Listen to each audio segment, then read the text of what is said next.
Hey everybody, welcome back to James Does Everything. Welcome back to the show. And today we got an okay episode planned. Who am I kidding? Today we have a great episode planned because you're gonna get two for the price of one today, and I'll get to that in a minute. But first I gotta tell you what we're doing today. So what we're doing, of course, is drawing every country in the world's flag like we always do. And where exactly are we going? Well, we're going to be going into North Africa, and we're going to be doing the country of Libya. All right, so Libya, kind of a controversial one, right? And again, we will get into all of that as this episode progresses. But yeah, Libya, kind of one of those places that's sort of the gateway, kind of in between, Africa, Europe, and the Middle East. So a lot of their culture, a lot of their architecture, a lot of their food too, kind of combines elements of all three of those regions, right? And the history of Libya, goes back quite a ways. You've got early people there, the Berbers. They've lived there since ancient times.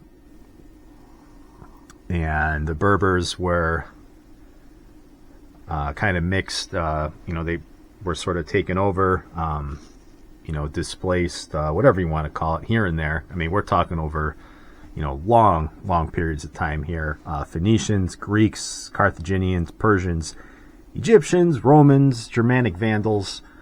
They've all ruled and settled in that area over centuries. So you get a bit of the old melting pot in Libya, and yeah,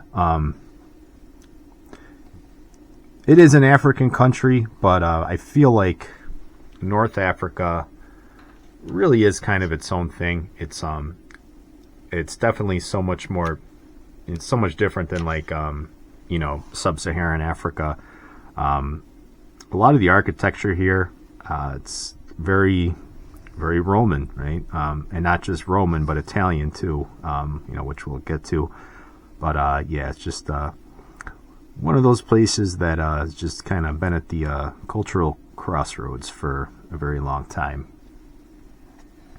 So when talking about kind of where modern sort of Libya starts, you kind of got to go back to the 7th century, right? And little pop quiz here, little homework question, guys. What happened in the 7th century that greatly influenced this region?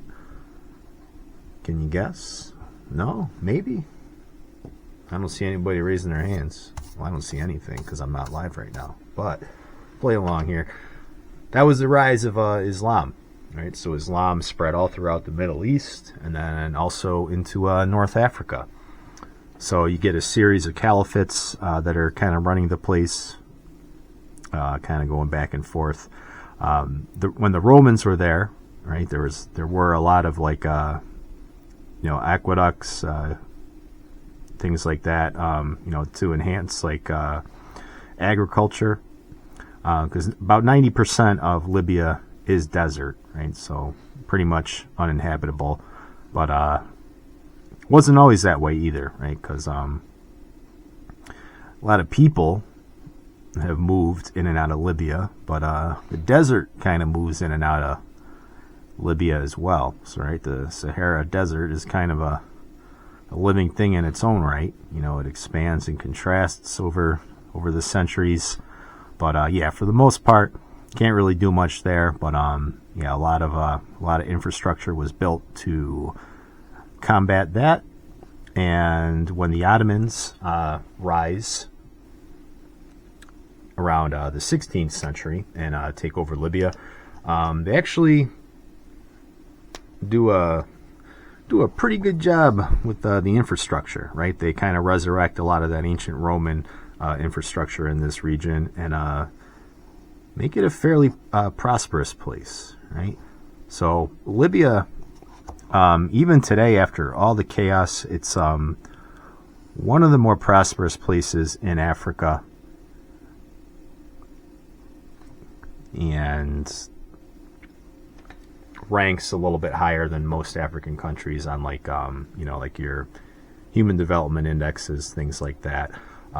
One big reason for that in modern times is due to the oil there, right? There's just so much of that good old stuff that really helped line those pockets, right, of the Libyan government and the Libyan state.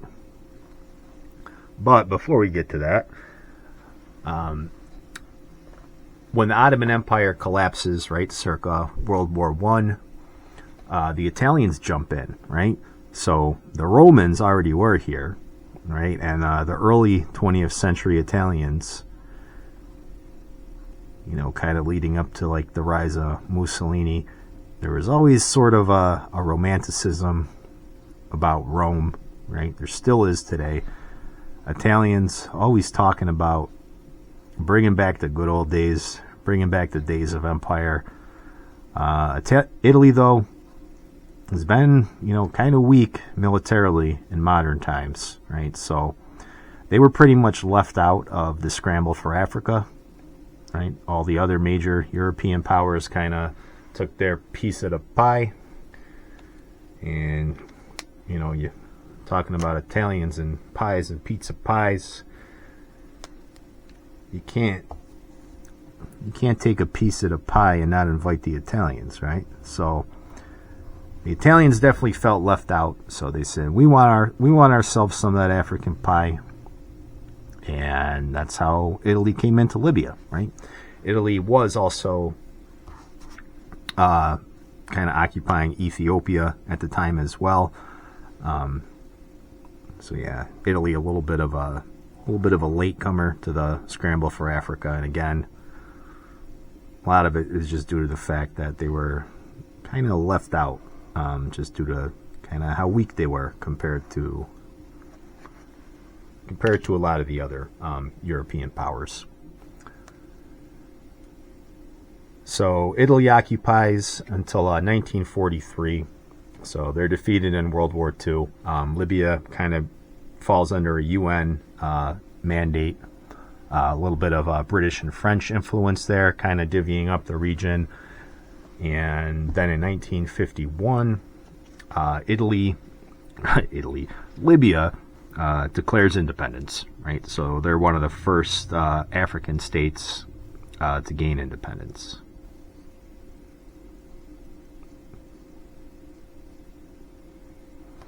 Okay, give me 1 second here. I just want to... Can't walk and chew gum at the same time. Sometimes I can't talk and draw at the same time when I'm doing something where I gotta pay attention, even though I am talking right now. Shut up, James. All right, sorry. I can't teach and draw at the same time. There we go. All right. The hard part's over. All right, so back to me. So it first becomes a kingdom, right, from 1951 to 1969.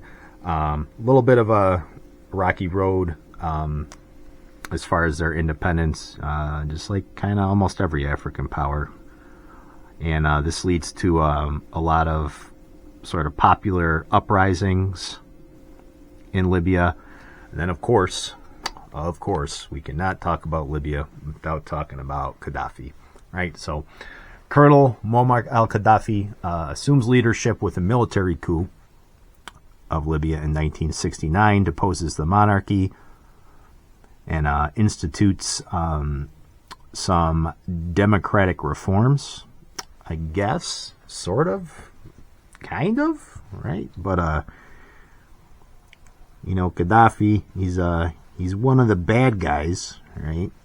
But, here at James Draws Everything, I like to treat you guys, my audience, with a little bit more respect than that, right? We don't look at things here like comic books,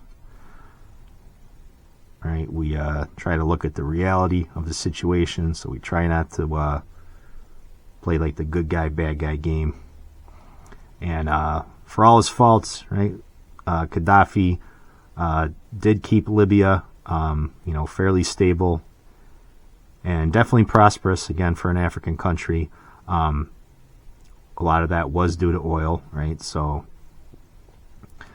Libya, an OPEC state, used that oil to, definitely gain a lot of wealth. And the oil was also kind of used to export Libyan sort of ideologies. So they were a socialist Islamic state. And speaking of oil, right, what does not mix with oil, right? Water. What does not mix with socialists? Religion. Right? So now we say, when I'm talking about the Middle East and Arab socialism, it's a bit of a strange marriage that doesn't really tend to work out. But Gaddafi was definitely a little bit more of like a secular Islamist, right, than like your hardcore sects of Islam that are in like Iran or Saudi Arabia. But yeah, and he wasn't. It's hard to call him like a hardline commie too, because I don't really think he was. It was more just, he definitely nationalized a lot of industry, but it was more, his brand of this kind of socialism. It was more about using those the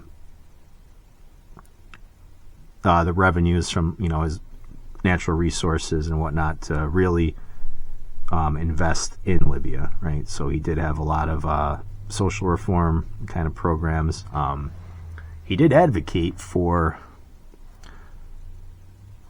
homeschooling, which is kind of interesting. That's kind of based. Yeah, he's definitely an interesting character, right? Definitely somebody you should worth studying, because there's a much more complicated picture than the cartoonish sort of supervillain, that's portrayed in corporate media. But that's not saying that he was a good person or anything. Obviously, Libya,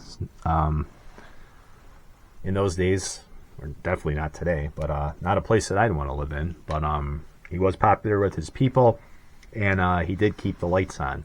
But again, not to say he was a good person. He did, he's sponsored a lot of, subversion and, terrorist activities outside of Libya. Downing 2 airliners in Scotland, and then in North Africa. Bombing of a discotheque in Berlin, which led to a retaliation bombing by the Reagan administration. So that kind of made Libya a bit of an outlaw, right? So, not really welcome on the world stage by the the international community. They were a pariah state, right? It's I don't think it's controversial to say that, during the Gaddafi regime. But he did hold power for a very long time, right? So he does try to normalize relations in 2003 with kind of like like a public apology for Libya's past actions. They agreed to some treaties that halted their development of weapons of mass destruction, and that led to normalizing things a little bit with Western nations. And then everything after that, was on the up and up with Libya. But wait, there's more. Because in 2011, right, the completely grassroots national and organic movement known as the Arab Spring, wink, wink, I am being sarcastic here, led to massive protests against the style of government in Libya.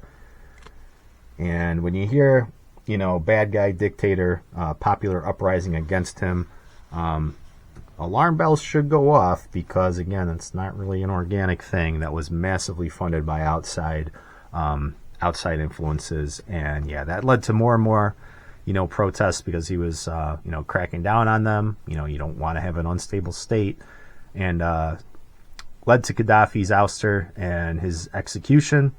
Hillary Clinton, Secretary of State at the time, famous for saying, so casually, we saw, he died. That demonic goblin is probably just as bad, if not worse, than Gaddafi, if you ask me. But that's what happens when you're of the class that never has to see repercussions for your actions, right? And then we got to get into the old lesson of trade-offs again, right? You don't solve problems, right? Everything's a trade-off. So what you ousted Gaddafi for, and then what you replaced it for, is it better or worse? It's infinitely worse, right? So Libya basically doesn't have a government anymore.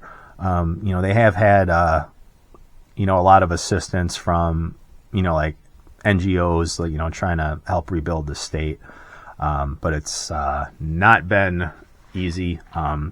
Libya also, they basically reinstituted slavery, in North Africa, because this is a huge hotspot for human trafficking, a lot of drug trafficking, all sorts of illicit, illegal, shady business is done there now, because there's really no government to crack down on it, right? So it is a huge port of entry for Africans trying to get into Europe.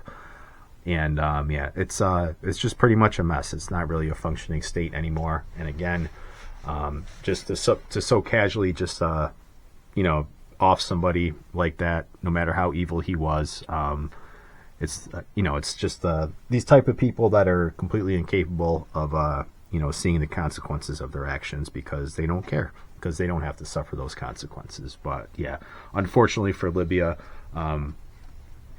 it's been basically destroyed since then. It's also, because it's so lawless now, it's a huge hotspot for terrorist activity, right? So all you terrorists can just camp out in Libya now, because it's a safe haven. There's nobody there to do anything about it. So ISIS and all those groups are active there, and it'll remain to be seen what happens.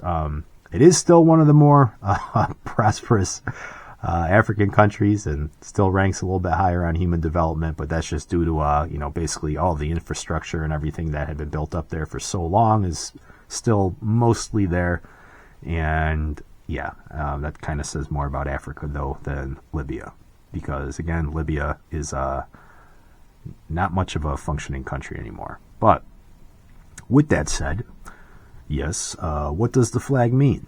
Well, this is a similar flag to a lot of these Arab flags, right? So similar color scheme. This flag represented the kingdom before Gaddafi took power in 1969. The colors are the three major regions of the country. So the red is for Fezzan, black is Cyrenaica, and green is Tripolitania. And I hope I pronounced those right. And the crescent and the star, of course, represent Islam. This is a Sunni Islam country, the main religion of the country. So that is Libya. And I also told you guys, right, that I was going to do something special today, right? I was going to give you two, right? Two for the price of one. And what I meant by that was two flags for the price of one. All right, so like I mentioned before, right, Libya had a different flag under Gaddafi, right? So from 69, or actually I believe it was instituted in 77. So from 77 to, roughly 2011-ish, this was the flag of Libya. And actually, hold on a minute. I don't think I have any photo reference here. Do I want to do a quick Google search? You know what? I think I remember what it looks like. Let me think. Yeah, I do. Okay. I think we'll be okay, guys. I'm going to draw the Gaddafi era flag of Libya. So you're going to get 2 flags for the price of 1. Basically 2 episodes for the price of 1. I wonder if I should I split this in the playlist? Nah, I don't need to do that. Okay, so let me think here. Let's see. Okay, yeah, I definitely remember what it looks like now. Perfect, yeah, that looks exactly like it.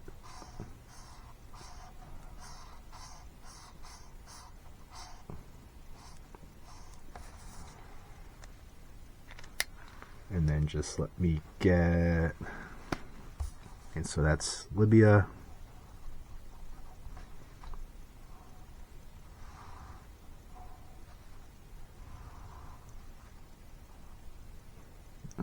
Okay, and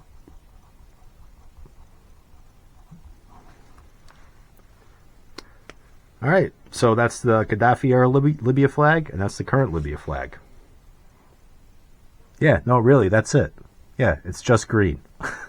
Right, so I told you I was giving you 2 flags for the price of 1. I didn't say they'd be 2 good flags for the price of 1, but yeah. So that represents also, Gaddafi had his little green book. That was he's kind of notorious for that. His little green book was his his kind of Arab socialist ideology. But yeah, it doesn't get any simpler than that, right? So hey, you know what? Maybe next time you're walking down the street and you see somebody just wearing a plain green shirt. Give them a shout out and say, hey, Libya, nice. And they'll probably look at you really weird. And for all I know, they're probably Irish.